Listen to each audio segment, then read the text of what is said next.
Nice. Oh my god, this is an 18? Oh, I thought this was a 15! I thought this was a 15! Oh no! Oh, this is bad. Hello, Zaniacs. Welcome back to Zaniac TV. I'm your host, Zane. And today, I want to talk to you about my thoughts with the Mistweaver monk in Shadowlands. As a reminder, I stream on Twitch 5 days a week and would love for you to share your thoughts on BFA and Shadowlands with me there. We also run Mythic Plus keys if you're interested in getting those done for the week. Currently in BFA, Mistweaver Monks is my favorite of the 36 specs. Good news is, it's not changing much. There are a couple of noteworthy abilities I want to take a look at. As I said in the last video, Touch of Death is the reason, the number one reason I was 100% certain I was going Monk in the expansion. I used to love just being able to one-shot enemies as a healer.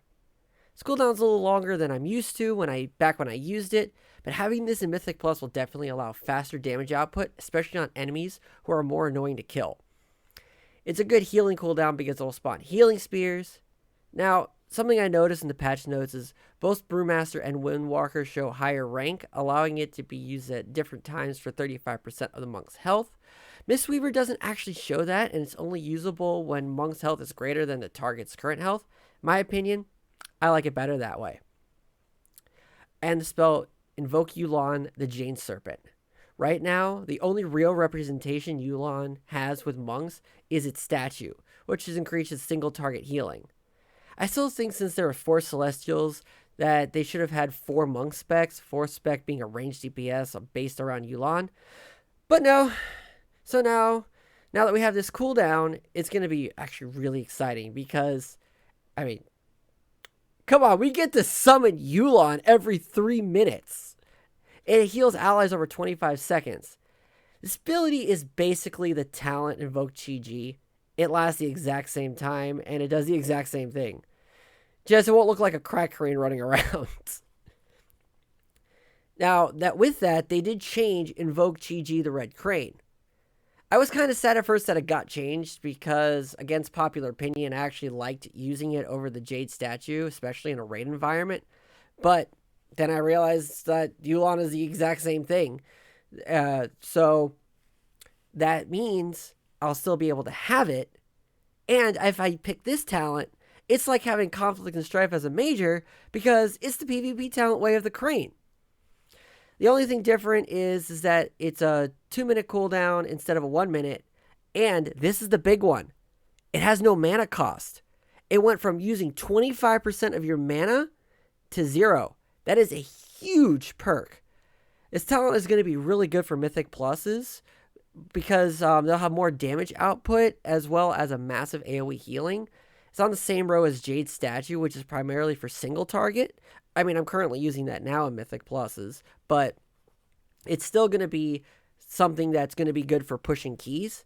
And having this and pairing this with Touch of Death will provide an insane amount of damage and healing.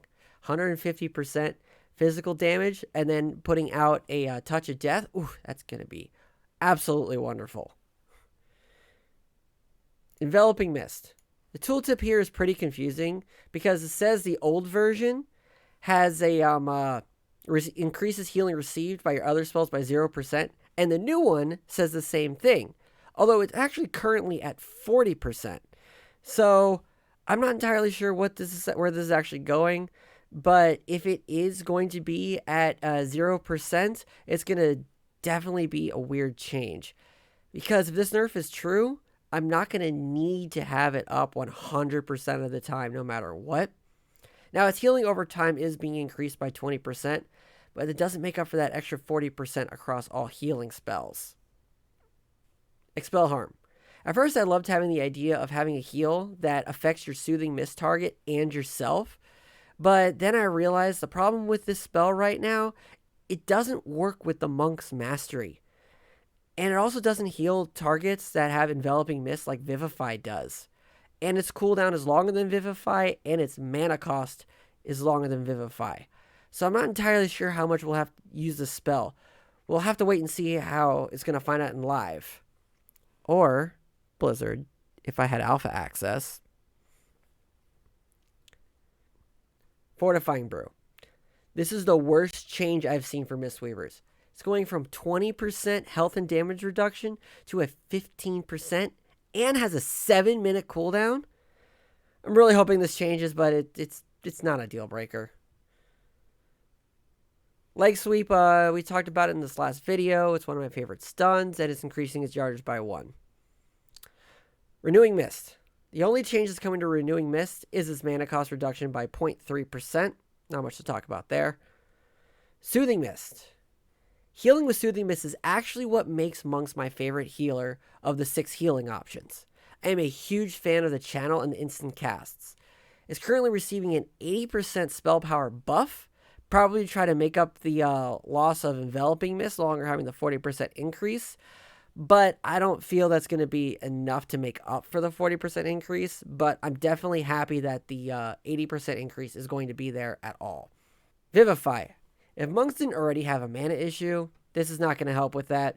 It's going up by 0.6% base mana, and its healing is not being adjusted. But still going to be a better option than Expel Harm, because it will heal people that has the Enveloping Mists, and it attaches Gust of Wind to it. Thanks for watching, and I'll see you on the next one.